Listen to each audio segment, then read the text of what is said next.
حضرت علی المرتضیٰ فرماتے ہیں کہ جب میرا بڑا دل کرے نا عبادت کو تو میں بڑی عبادت کرتا ہوں، اور جب میرا دل نہ کرے تو میں فرض لازم کرتا ہوں، جو فرائض ہیں اس کو پورا کرتا ہوں۔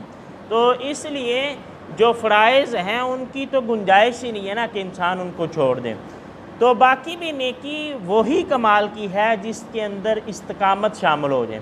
اسی لیے اللہ کی بارگاہ میں ہمیشہ یہ دعا کرتے رہنا چاہیے کہ یا اللہ مجھے نیکیوں پر استقامت عطا فرما، جو میں نیکیاں کرتا ہوں اس میں اضافہ ہی ہو، اس میں کمی واقع نہ ہو۔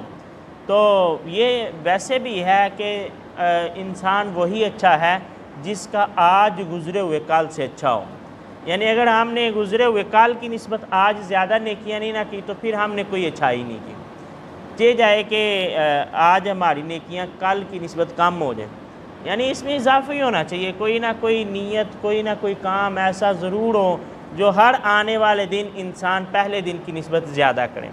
تو مسلمین جب ایمان والوں اور عمل صالح کرنے والوں کے لیے استعمال ہوگا تو اس کا معنی یہ ہوگا کہ ہمیں استقامت عطا فرما، کہ ہم زیادہ سے زیادہ جو ہے وہ نیکیاں کریں، اور جو نیکیاں کریں اس پر قائم رہیں۔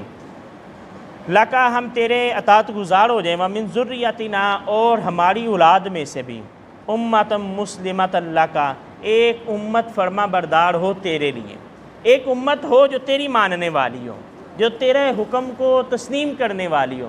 یہاں ایک اور جو ہے وہ نقطہ سمجھ میں آتا ہے کہ والدین کو چاہیے اپنی اولاد کے لیے دعا کرتے رہیں، اور میں یہ سمجھتا ہوں کہ آج جہاں ہم بچوں کے مستقبل کے لیے فکر مند ہیں، دعا کرتے ہیں یا اللہ اس کے اچھے نمبر آ جائیں، دعا کرتے ہیں ہمارا بیٹا ڈاکٹر بن جائے، انجینئر بن جائے، وہاں یہ بھی دعا کرنی چاہیے کہ یا اللہ ہمارا بیٹا جو ہے وہ دین پر ثابت قدم ہو جائے، دیندار ہو جائے۔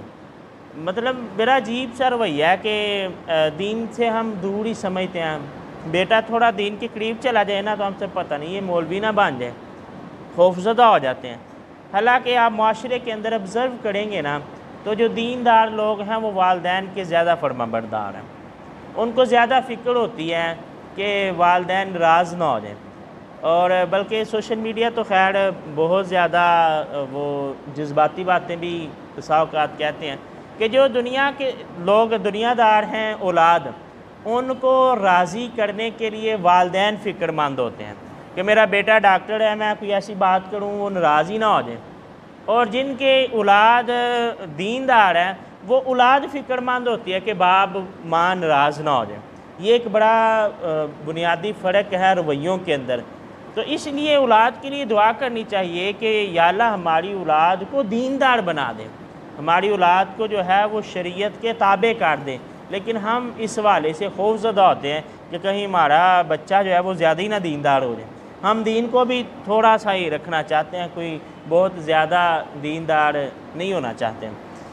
وَأَرِنَا مَنَاسِكَنَا اور ہمیں تو دکھا ہم حج کی مناسک یعنی حج کے طریقے۔ حضرت ابراہیم علیہ السلام، اسماعیل علیہ السلام دعا کرتے ہیں یا اللہ ہمیں حج کے طریقے سکھا۔ وَتُبْ عَلَيْنَا اور ہماری توبہ کو قبول فرما، اِنَّكَ أَنْتَ التَّوَّابُ الرَّحِيمُ بے شک تو بہت توبہ قبول کرنے والا مہربان ہے۔ تو اللہ کے نیک بندے جو ہیں وہ بھی اللہ کی بارگاہ میں توبہ و استغفار کرتے رہتے ہیں، تو جو گناہ گار بندے ہیں ان کو کس قدر چاہیے کہ اللہ کی بارگاہ میں استغفار کریں۔ اللہ کے رسول صلی اللہ علیہ وآلہ وسلم یقیناً اللہ کی ذات کے بعد سب سے بزرگ ہستی وہی ہیں، سب سے زیادہ مقام انہی کا ہے۔ اس کے باوجود آپ فرماتے ہیں کہ میں ایک دن میں 70 بار اللہ کی بارگاہ میں استغفار کرتا ہوں۔ اللہ کے رسول صلی اللہ علیہ وآلہ وسلم جو معصوم عن الخطا ہیں، غلطی ہے ہی نہیں، گناہ تو درکنار، غلطی کا بھی تصور نہیں ہے، بلکہ آقا علیہ الصلوۃ والسلام کی ذات کے حوالے سے تو ہم خلاف اولیٰ کے بھی قائل نہیں ہیں۔ کوئی کام ایک وقت کے اندر زیادہ افضل ہو، حضور نے اس کو چھوڑ دیا ہو، ہم اس کے بھی قائل نہیں ہیں۔ اس کے باوجود دن میں 70 بار استغفار کرتے ہیں، تو گناہ گاروں کو کس قدر چاہیے کہ وہ اللہ کی بارگاہ میں استغفار کرتے رہیں۔ ربنا اے ہمارے رب، وابعث فیہم بیج ان میں رسولا منہم انہی میں سے ایک رسول۔ یہ رسول جس کی بات ہو رہی ہے اس سے مراد رسول عربی علیہ الصلوۃ والسلام کی ذات ہے۔ اللہ کے رسول صلی اللہ علیہ وآلہ وسلم نے فرمایا کہ میں اپنے باپ ابراہیم کی دعا اور عیسیٰ کی بشارت ہوں۔ حضرت عیسیٰ علیہ السلام میری آمد کی بشارتیں دیتے رہے، اور حضرت ابراہیم علیہ السلام میرے لیے دعائیں کرتے رہے کہ ان کو معبوس کیا جائے۔ تو یہ وہ دعا ہے جو کعبہ کی بنیادوں کو اٹھاتے ہوئے حضرت ابراہیم علیہ السلام اور اسماعیل علیہ السلام مانگ رہے ہیں، کہہ رہے ہیں وَبَعَثْ فِيهِمْ رَسُولًا مِّنْهُمْ، ان میں ایک رسول بھیج، عربی رسول بھیج، عربوں میں بھیج۔ وہ رسول کیا کرے؟ یَتْلُو عَلَيْهِمْ آیَاتِکَ، وہ رسول ان پر تیری آیات کی تلاوت کرے۔ آقا علیہ السلام کی آمد کا پہلا مقصد جو بیان کیا گیا وہ قرآن پاک کی آیات کی تلاوت کرنا ہے۔ لَقَدْ مَنَّ اللَّهُ عَلَى الْمُؤْمِنِينَ إِذْ بَعَثَ فِيهِمْ رَسُولًا مِّنْ أَنفُسِهِمْ، کہ اللہ نے مومنین پر احسان کر دیا جب ان میں اپنے رسول کو بھیجا، کس لیے؟ یَتْلُو عَلَيْهِمْ آیَاتِهِ، تاکہ وہ رسول جو ہے لوگوں پر قرآن کی آیات کی تلاوت کریں۔ تو یہ آقا علیہ السلام کا پہلا منصب تھا کہ آپ لوگوں پر قرآن پاک کی آیات کی تلاوت فرماتے ہیں۔ تو آج ضرورت اس امر کی ہے کہ ہم بھی اس مشن کو اپنائیں کہ جو کام رسول اللہ صلی اللہ علیہ وسلم کے ذمہ تھا، اور اس میں ظاہر اجر و ثواب بھی بہت رکھا گیا کہ تلاوت کرنے پر ایک حرف کے بدلے 10 نیکیاں رکھیں گی، اور اللہ کے رسول صلی اللہ علیہ وسلم نے فرمایا کہ یہ نہ کہو کہ الف لام میم ایک حرف ہے، بلکہ وہ 3 حروف ہیں، کہ جو الف لام میم کہے گا اسے 30 نیکیاں جو ہیں وہ ملیں گی۔ تو پہلا درجہ یہ ہے کہ تلاوت قرآن کی طرف آیا جائے، قرآن پاک کو پڑھا جائے۔ اس کے بعد کیا ہے؟ وَيُعَلِّمُهُمُ الْكِتَابَ، دوسرا منصب کیا ہے کہ کتاب کو سکھانا، جو ہم کہہ رہے ہیں تفہیم قرآن، فہم قرآن، قرآن کی سمجھ، سوجھ بوجھ وہ لینا۔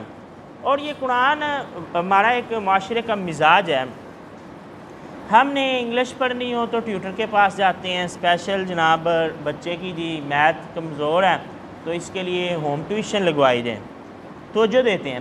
لیکن جب قرآن کی باری آتی ہے تو ہم سمجھتے ہیں کہ شاید ہم گھر پہ ہی ترجمے والا قرآن لے لیں گے تو ہمیں قرآن کی جو ہے وہ سمجھ آ جائے گی۔ حالانکہ قرآن کی سمجھ بھی استاد کے بغیر نہیں آ سکتی، مطلب دنیا کی۔ اور میں بڑا حیران ہوتا ہوں کہ آپ بچے کو انگلش پڑھاتے ہیں، میتھ پڑھاتے ہیں، پوری بک اس کو یاد ہو گئی ہے، آتی ہے، حل کر سکتا ہے، ایک سوال نہیں نہ اس کو آتا، تو اس کے ذہن کے اندر کشمکش چلتی رہتی ہے۔ وہ والدین سے کہتا ہے جی مجھے یہ سوال نہیں آتا، استاد سے کہتا ہے مجھے یہ سوال نہیں آتا، یہ سوال مجھے کروایا جائے، تب تک وہ اس کا پیچھا نہیں چھوڑتا جب تک کہ اس کی سمجھ نہ آ جائے۔ اور ایک کتاب ایسی ہے قرآن کہ جس کو پڑھتے ہوئے کبھی یہ خیال نہیں آیا کہ میں کیا پڑھ رہا ہوں۔ ہوتا ہے نا بندہ پڑھ رہا ہو، ایک لفظ مشکل لگ گیا تو سمجھ نہیں آ رہی، تو بندہ کہے یار میں یہ تحقیق کروں، ڈھونڈوں اس کا مطلب کیا ہے، اس سے مراد کیا ہے، یہ خیال نہیں آیا۔ حالانکہ آپ دیکھیں ہمارا رویہ کیا ہے، صبح جب اٹھتے ہیں نا تو سب سے پہلے موبائل چیک کرتے ہیں کہ دیکھتے ہیں کہ ہمارے دوستوں نے ہمیں کوئی میسیج تو نہیں کیا، کوئی اہم بات تو نہیں ہوئی، کوئی کال نہ آئی ہو، مس کر دی ہو، میں اس سے رابطہ کروں۔ اور وہ پروردگار عالم کے جس نے جو الصمد کی شان والا ہے، سب سے بڑی بات کیا الصمد کی شان والا ہے۔ الصمد کا مطلب یہ ہے کہ کل کائنات اس کی بارگاہ میں سر بسجود ہو جائے تو اس کی ربوبیت میں اضافہ نہیں ہوتا، یعنی ایسا نہیں ہے کہ میں مانتا ہوں تو وہ رب ہے، میں نہ بھی مانوں تو وہ رب ہے، اور کل کائنات اس سے بغاوت کر دیں، اس کی الہیت میں کمی واقع نہیں ہوتی، وہ اتنی بڑی ذات ہے۔ اس کے باوجود اس نے بندے سے خطاب کیا، بندے کے لیے پیغام بھیجا، اور بندہ اتنا لاپرواہ ہے کہ وہ توجہ ہی نہیں کرتا۔ اس نے کبھی سوچا ہی نہیں ہے کہ میں چلو زندگی میں بندہ نیت ہی کر لیتا ہے کہ روز میں جی ایک آیت سمجھوں گا۔ حضرت عمر فاروق رضی اللہ تعالیٰ عنہ کے بارے میں ملتا ہے کہ آپ نے سورہ البقرہ کو 12 سال کے اندر پڑھا، اور میں یہ سمجھتا ہوں کہ وہ پڑھنا نہیں تھا، یہ پڑھنا ہوتا نا صرف، وہ تو ہمارے حفاظ جو ہیں وہ 2-3 دن میں قرآن مکمل کر لیتے ہیں، اور ان کے لیے کوئی مسئلہ ہی نہیں ہے۔ حضرت عمر فاروق یقیناً بہت زیادہ تقویٰ والے بھی تھے، اس کے باوجود 12 سال لگے، وجہ کیا تھی؟ اور حضرت عمر کے بیٹے جو عبداللہ بن عمر ہیں ان کو 8 سال لگے سورہ بقرہ پر۔ وجہ یہ تھی پہلے وہ قرآن کی تلاوت کرتے، پھر اس کی تفہیم لیتے، سمجھتے، اور اس سے اگلے درجے کی بات ہے اس پہ عمل کرتے۔ ہم جو ہے وہ ابھی پہلے سٹیپ پہ بھی نہیں ہیں، یعنی میں نے پہلے بھی عرض کیا تھا کہ قرآن پڑھنے ہی نہیں آتا، کثیر تعداد آپ اسٹوڈنٹ سے بات کر کے دیکھ لیں کالج کے اندر یونیورسٹیز کے اندر، وہ آپ کو قرآن نہیں سنا سکیں گے، اور چند اکا دکا لوگ ہیں، مطلب ہزاروں میں جو ہیں وہ بیسوں لوگ ہیں، یعنی 10-20 لوگ ہیں ہزار کے پیچھے، اتنے لوگ ہیں جو صحیح قرآن پڑھتے ہیں، یعنی جنہوں نے پڑھا ہوا ہے، اور وہ باقی جو ہیں وہ اگنور کرتے ہیں۔ اور شاید آپ میں سے کسی کا مشاہدہ ہو، جب قرآن پڑھنا نہ آتا ہو بندہ نہیں پڑھ سکتا، اور جب پڑھنا آ جائے نا تو پھر اس میں مٹھاس پیدا ہو جاتی ہے، پھر بندہ زیادہ زیادہ پڑھتا ہے، یعنی یہ خود بندے کو اپنی طرف کھینچتا ہے۔ جب اس میں مٹھاس پیدا ہوتی ہے نا پھر بندے کی روٹین بنتی ہے۔ جب آپ کو پڑھنا نہیں نہ آ رہا، آپ کے مخارج درست نہیں ہیں، آپ جلدی اکتاہٹ کا شکار ہو جائیں گے، آپ ایک صفحہ پڑھیں گے پھر رکھ دیں گے۔ لیکن آپ حفاظ کو دیکھیں جنہیں پڑھنا آتا ہے وہ پڑھنا شروع کرتے ہیں تو زیادہ پڑھتے ہیں۔ وجہ کیا ہے؟ وہ مٹھاس پیدا ہو چکی ہوتی ہے۔